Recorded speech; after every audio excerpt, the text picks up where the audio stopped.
Hello, I am Shannon Green, and I will be reviewing the theme The Natural World. Before I get started, I wanted to clarify what the theme The Natural World means in art. The natural world illustrates depictions of nature that can be interpreted as intellectual thought or as a spiritual beacon.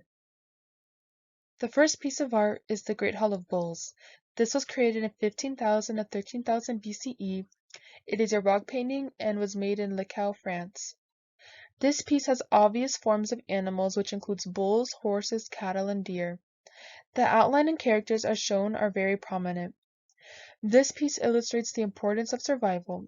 It shows the relationship between humans and animals, and perhaps this piece tells a story of what happens to a man when commuting with animals. This site was discovered in 1940 and was open to public viewing, though in 1963 this cave was closed, but a replica was built. This made to preserve the decaying artwork. The artwork illustrates a hunter-gatherer lifestyle well. It shows a man out to kill an animal for his people to feast upon, while we can assume the women gathered to contribute to the village. This cave was a sacred space in which rituals could have taken place, or where only people of high status could attend. Not only does this prove the view on how humans saw animals, but of how humanity has evolved from rock paintings to statues of high esteem. Which brings us to the second piece, which is the Lamassu from Sidela Sargon II. This was built in 720 to 705 BCE, made from alabaster in Der Surgen. This piece demonstrates a type of creature which is perfectly symmetrical, standing at 4 meters high, followed by 4 meters in width. These characters are seen to have a human head, a body of a bull, and wings forming at the front of the shoulders. This type of being is called a Shedu or a Lamassu.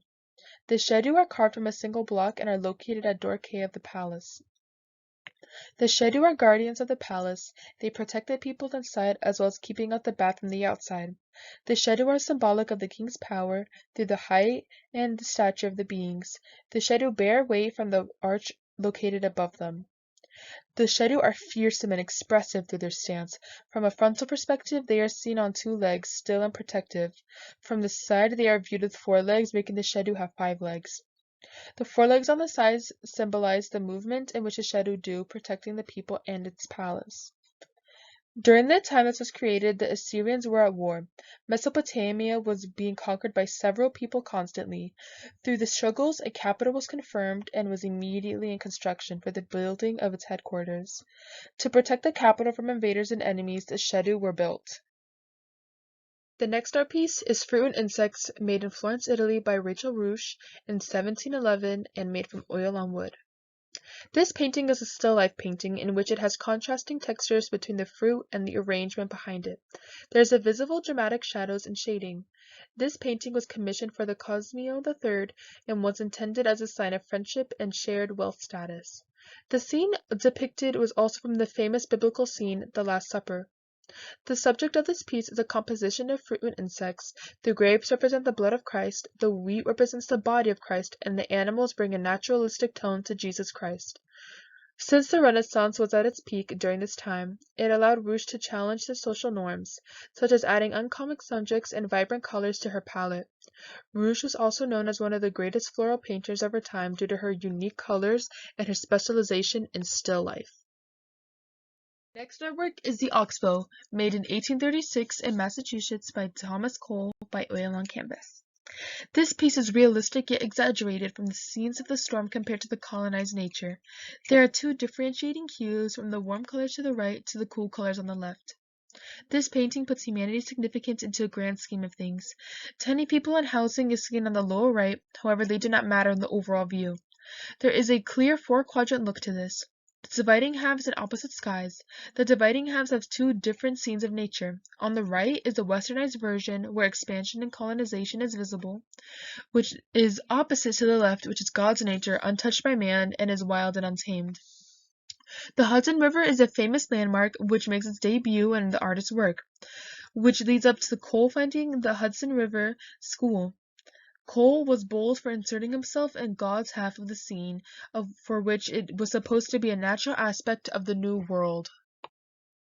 Unit 5's artwork is Great Serpent Mound, found in southern Ohio, made in 1070 CE, and is an earthwork. The earthwork is in an obvious shape of a snake, which seems to be inhaling a circle. The head aligns with the summer solstice sunset, and the tail points to the winter solstice sunrise. The circle shape can be interpreted as the sun since it faces the summer solstice. Since the tail faces the winter solstice, it could track the seasons. The snake could have been created when Halley's Comet appeared, so this might mark a historical event.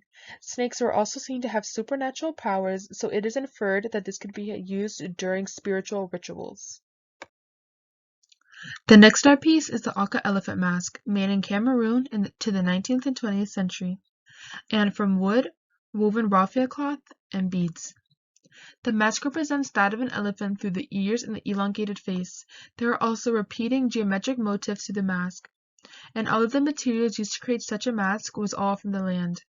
This piece was used during a performance in which a tunic was worn under, as well as a headdress on top of it. Only the important people in this culture would wear the headdress, which emphasizes their social status by leaving the audience in awe. The purpose of this was to exaggerate the power of the Bamalikan mask. The elephant was sacred in the society, leading to the making of this mask. The elephant is seen as a symbol of royal authority. The headwork is extremely intricate since the geometric sequences was made from them. The bead heads represent the relationship between the living and the dead. The white beads represent the ancestors and medicines, and the red beads represent life and women. The civilization that lives where this was made is the Koosi village. They are known for their important elephant masks and how important they are to the Koosi culture. For Unit 7, I chose the Court of Gayumaras. This was made in 1522 to 1525 CE, made from ink, opaque watercolor, and gold on paper, and is made from the Sultan Muhammad. This piece shows the harmony between man and landscape through the nature engulfing through the scene. There is visible minuet details which do not exceed the view of this piece. This piece illustrates a more secular or mythological scene rather than a conventional religious one. The king is in the center, enthroned before his community. On his left is his son, and to his right is his grandson. The rest of his court is seen in a semicircle around him, and they are all in court attire. For example, some are wearing leopard skin, which represents wealth, power, and sophistication. The next art piece is Travelers Among Mountains and Streams. This was made in 1000 CE, made from ink on silk by Fan Kong in China. The difference in brushstrokes determines the type of nature illustrated, such as the trees, the waterfall, and the stream. This is a single composition, but has a shifting viewpoint due to the scene not depicted through the gaze of a human eye. This excellently depicts the cosmic vision of man's existence in the vast universe. This also shows the Neo-Confucian search for the truth in nature and in self. There is a clear view of the Rocky Mountains, with the waterfall balancing the scene. The mountains take up 2/3 of the picture, which do not contain immense detailing, which blends into the lower region of this. Neo-Confucianism was extremely important to Chinese culture since it was the new reinterpretation of moral philosophy, which led to the beliefs of Li and Qi. Li is noticing of real objects, and Qi is the belief that those objects have spiritual feelings. This associated this art piece to be a part of refined taste. This is also linked to Taoism, which emphasizes the harmony with the natural world. The next art piece is the book mask. This was made in Melanesia in the mid to late 19th century from turtleshell, wood, fiber, and feathers. This mask was made through the production of different parts of the mask made then assembled together. This made the creation of the mask a long and laborious task, making the mask special to the society. These masks would be top part of a ritualistic costume, which would be used during ceremonies and rituals. The mask demonstrates the connection between humans and animals. The mask was believed to connect the family of the wearer to the supernatural and to symbolic animals. The mask resembles a face with realistic hair and a bird sitting on top of its head, which moves during the dances. The mask is one of the few surviving pieces of the culture that survived when missionaries arrived and tried to burn their masks. This made the book mask distinct to the Torres Strait, since they were one of the most dependent on ocean life out of all of the Polynesian countries. The last art piece is Earth's Creation by Emily Kame, made in 1994 by synthetic polymer paint on canvas. Kame used tropical bold colors to illustrate the lush vegetation over the large canvas. The strokes are seen to have imprints of Kame's body and movement of her hands, inferencing that humans are too a part of nature. Kame's main motive for making this piece was to show the world's Australia unique and vibrant nature all around. This also shows the time before there were humans and only ancestral spirits roamed the land, causing the focus of nature to be blurred as we are viewing the painting from a different dimension. The painting is how Kame sees her land and how the land reacted to her. The liveliness of the nature is clear through the bold reds and blues in the middle. This is Kame's connection to the land and the origin of the world. Traditional art has not represented the world through such a lens.